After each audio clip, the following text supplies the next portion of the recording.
স্বামী শিষ্য সংবাদ। শ্রী শরৎচন্দ্র চক্রবর্তী। পূর্বকাণ্ড ও উত্তরকাণ্ড। পূর্বকাণ্ড। দ্বাদশ বল্লী। স্থান বেলুড় মঠ। বর্ষ 1901। বিষয়: স্বামীজির শরীরে শ্রীরামকৃষ্ণদেবের শক্তি সঞ্চার।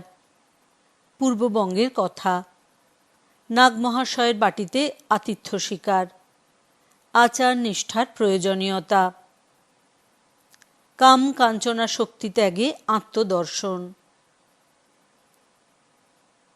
স্বামীজি কয়েকদিন হইল পূর্ববঙ্গ ও আসাম হইতে ফিরিয়া আসিয়াছেন। শরীর অসুস্থ, পা ফুলিয়াছে। শিষ্য আসিয়া মঠের উপরতলায় স্বামীজির কাছে গিয়া প্রণাম করিল। শারীরিক অসুস্থতা সত্ত্বেও স্বামীজির সহাস্য বদন ও স্নেহমাখা দৃষ্টি, যাহাতে সকলকে সকল দুঃখ ভুলাইয়া আত্মহারা করিয়া দিত। শিষ্য বলিলেন, স্বামীজি কেমন আছেন? স্বামীজি বলিলেন, আর বাবা থাকা থাকি কি, দেহ তো দিন দিন অচল হচ্ছে। বাংলাদেশে এসে শরীর ধারণ করতে হয়েছে, শরীরে রোগ লেগেই আছে। এদেশের ফিজিক একেবারে ভালো নয়। বেশি কাজ করতে গেলেই শরীরে বয় না। তবে যে কটা দিন দেহ আছে তোদের জন্য খাটব, খাটতে খাটতে মরব। শিষ্য বলিলেন, আপনি এখন কিছুদিন কাজকর্ম ছাড়িয়া স্থির হইয়া থাকুন, তাহা হইলেই শরীর সারিবে। এ দেহে রক্ষায় জগতের মঙ্গল। স্বামীজি বলিলেন, বসে থাকবার জো আছে কি বাবা? ওই যে ঠাকুর কালী কালী বলে ডাকতেন, ঠাকুরের দেহ রাখবার 2-3 দিন আগে সেইটে এই শরীরে ঢুকে গেছে। সেইটেই আমাকে এদিক ওদিক কাজ করিয়ে নিয়ে বেড়ায়, স্থির হয়ে থাকতে দেয় না, আপনার সুখের দিক দেখতে দেয় না। শিষ্য বলিলেন, শক্তি প্রবেশের কথাটা কি রূপকোচ্ছলে বলিতেছেন? স্বামীজি বলিলেন, না রে, ঠাকুরের দেহ যাবার 3-4 দিন আগে তিনি আমাকে একাকী একদিন কাছে ডাকলেন, আর সামনে বসিয়ে আমার দিকে এক দৃষ্টে চেয়ে সমাধিস্থ হয়ে পড়লেন। আমি তখন ঠিক অনুভব করতে লাগলুম তাঁর শরীর থেকে একটা সূক্ষ্ম তেজ ইলেকট্রিক শকের মতো এসে আমার শরীরে ঢুকছে। ক্রমে আমিও বাহ্য জ্ঞান হারিয়ে আড়ষ্ট হয়ে গেলুম। কতক্ষণ এরূপ ছিলুম আমার কিছু মনে পড়ে না। যখন বাহ্য চেতনা হলো, দেখি ঠাকুর কাঁদছেন। জিজ্ঞাসা করায় ঠাকুর সস্নেহে বললেন, আজ যথা সর্বস্ব তোকে দিয়ে ফকির হলুম, তুই এই শক্তিতে জগতের অনেক কাজ করে তবে ফিরে যাবি। আমার বোধ হয় ওই শক্তি আমাকে এ কাজে সে কাজে কেবল ঘুরোয়। বসে থাকবার জন্য আমার এ দেহ হয়নি। শিষ্য অবাক হইয়া শুনিতে শুনিতে ভাবিতে লাগিল, এ সকল কথা সাধারণ লোকে কিভাবে বুঝবে কে জানে। অনন্তর ভিন্ন প্রসঙ্গ উত্থাপন করিয়া বলিল, মহাশয়, আমাদের বাঙাল দেশ আপনার কেমন লাগিল? স্বামীজি বলিলেন, দেশ কিছু মন্দ নয়। মাঠে দেখলুম খুব শস্য ফলেছে। আবহাওয়াও মন্দ নয়। পাহাড়ের দিকে দৃশ্য অতি মনোহর। ব্রহ্মপুত্র ভ্যালির শোভা অতুলনীয়। আমাদের এদিকের চেয়ে লোকগুলো কিছু মজবুত ও কর্মঠ। তার কারণ বোধহয় মাছ মাংসটা খুব খায়। যা করে খুব গুঁয়ে করে। খাওয়া দাওয়াতে খুব তেল চর্বি দেয়, ওটা ভালো নয়। তেল চর্বি বেশি খেলে শরীরে মেদ জন্মে। শিষ্য বলিলেন, ধর্মভাব কেমন দেখিলেন? স্বামীজি বলিলেন, ধর্মভাব সম্বন্ধে দেখলুম দেশের লোকগুলো বড় কনজারভেটিভ। উদারভাবে ধর্ম করতে গিয়ে আবার অনেকে ফ্যানাটিক হয়ে পড়েছে। ঢাকার মোহিনীবাবুর বাড়িতে একদিন একটি ছেলে একখানাকার ফটো এনে আমায় দেখালে ও বললে, মহাশয় বলুন ইনি কে, অবতার কিনা। আমি তাকে অনেক বুঝিয়ে বললুম, তা বাবা আমি কি জানি। 3-4 বার বললেও সে ছেলেটি দেখলুম কিছুতেই তার জেদ ছাড়ে না। অবশেষে আমাকে বাধ্য হয়ে বলতে হলো, বাবা এখন থেকে ভালো করে খেয়েও দেও, তাহলে মস্তিষ্কের বিকাশ হবে। পুষ্টিকর খাদ্যাভাবে তোমার মাথা যে শুকিয়ে গেছে। এ কথা শুনে বোধহয় ছেলেটির অসন্তোষ হয়ে থাকবে। তা কি করব বাবা, ছেলেদের এরূপ না বললে তারা যে ক্রমে পাগল হয়ে দাঁড়াবে। শিষ্য বলিলেন, আমাদের পূর্ব বাংলায় আজকাল অনেক অবতারের অভ্যুদয় হয়েছে। স্বামীজি বলিলেন, গুরুকে লোকে অবতার বলতে পারে, যা ইচ্ছা তাই বলে ধারণা করবার চেষ্টা করতে পারে, কিন্তু ভগবানের অবতার যখন তখন যেখানে সেখানে হয় না। এই ঢাকাতেই শুনলাম 3-4টি অবতার দাঁড়িয়েছে। শিষ্য বলিলেন, ওদেশের মেয়েদের কেমন দেখিলেন? স্বামীজি বলিলেন, মেয়েরা সর্বত্রই প্রায় একরূপ। বৈষ্ণব ভাবটা ঢাকায় বেশি দেখলুম। হর স্ত্রীকে খুব ইন্টেলিজেন্ট বলে বোধ হলো। সে খুব যত্ন করে আমায় রেঁধে খাবার পাঠিয়ে দিত। শিষ্য বলিলেন, শুনিলাম নাগমহাশয়ের বাড়ি নাকি গিয়াছিলেন? স্বামীজি বলিলেন, হ্যাঁ, অমন মহাপুরুষ, এত দূর গিয়ে তাঁর জন্মস্থান দেখব না? নাগমহাশয়ের স্ত্রী আমায় কত রেঁধে খাওয়ালেন। বাড়িখানি কি মনোরম, যেন শান্তি আশ্রম। ওখানে গিয়ে এক পুকুরে সাঁতার কেটে নিয়েছিলুম। তারপর এসে এমন নিদ্রা দিলুম যে বেলা 2টা। আমার জীবনে যে কয়দিন সুনিদ্রা হয়েছে, নাগমহাশয়ের বাড়ির নিদ্রা তার মধ্যে একদিন। তারপর উঠে প্রচুর আহার। নাগমহাশয়ের স্ত্রী একখানা কাপড় দিয়েছিলেন, সেইখানি মাথায় বেঁধে ঢাকায় রওনা হলুম। নাগমহাশয়ের ফটো পূজা হয় দেখলুম। তাঁর সমাধি স্থানটি বেশ ভালো করে রাখা উচিত। এখনো যেমন হওয়া উচিত তেমন হয়নি। শিষ্য বলিলেন, মহাশয় নাগমহাশয়কে ওদেশের লোকে তেমন চিনতে পারে নাই। স্বামীজি বলিলেন, ওসব মহাপুরুষকে সাধারণে কি পুছবে? যারা তাঁর সঙ্গ পেয়েছে তারাই ধন্য। শিষ্য বলিলেন, কামাখ্যা গিয়া কি দেখিলেন? স্বামীজি বলিলেন, শিলং পাহাড়টি অতি সুন্দর। সেখানে চিফ কমিশনার কোটন সাহেবের সঙ্গে দেখা হয়েছিল। তিনি আমায় জিজ্ঞাসা করেছিলেন, স্বামীজি ইউরোপ ও আমেরিকা বেরিয়ে এই দূর পর্বত প্রান্তে আপনি কি দেখতে এসেছেন? কটন সাহেবের মতো অমন সদাশয় লোক প্রায় দেখা যায় না। আমার অসুখ শুনে সরকারি ডাক্তার পাঠিয়ে দিয়েছিলেন। 2 বেলা আমার খবর নিতেন। সেখানে বেশি লেকচার ফেকচার করতে পারিনি। শরীর বড় অসুস্থ হয়ে পড়েছিল। রাস্তায় নিতাই খুব সেবা করেছিল। শিষ্য বলিলেন, সেখানকার ধর্মভাব কেমন দেখিলেন? স্বামীজি বলিলেন, তন্ত্রপ্রধান দেশ। এক হংকর দেবের নাম শুনলুম, যিনি ও অঞ্চলে অবতার বলে পূজিত হন।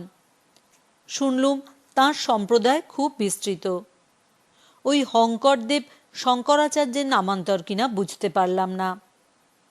ওরা ত্যাগী, বোধহয় তান্ত্রিক সন্ন্যাসী কিংবা শঙ্করাচার্যেরই সম্প্রদায় বিশেষ।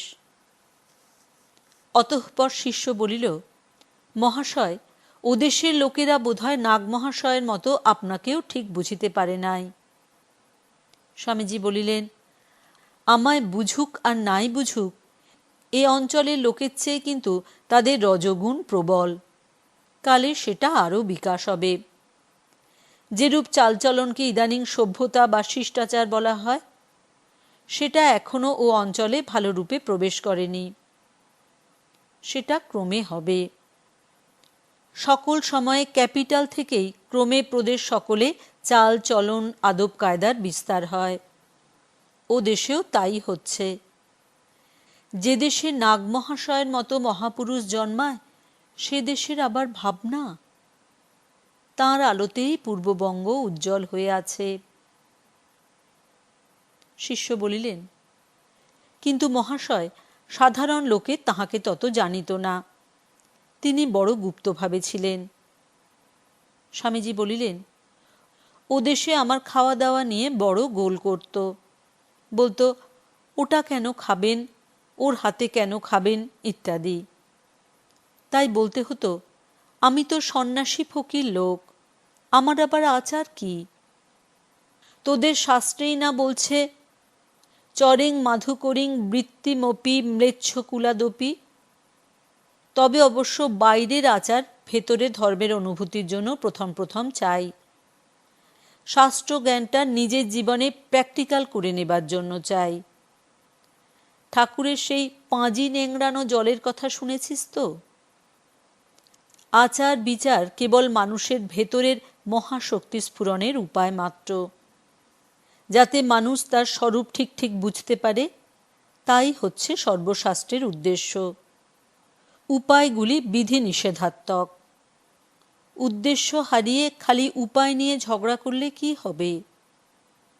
যে দেশেই যাই দেখি উপায় নিয়েই লাঠালাঠি চলেছে। উদ্দেশ্যের দিকে লোকের নজর নেই। ঠাকুর এটি দেখাতেই এসেছিলেন। অনুভূতি হচ্ছে সার কথা। 1000 বৎসর গঙ্গা স্নান কর আর 1000 বৎসর নিরামিষ খা, ওতে যদি আত্মবিকাশে সহায়তা না হয়, তবে জানবি সর্বৈব বৃথা হল।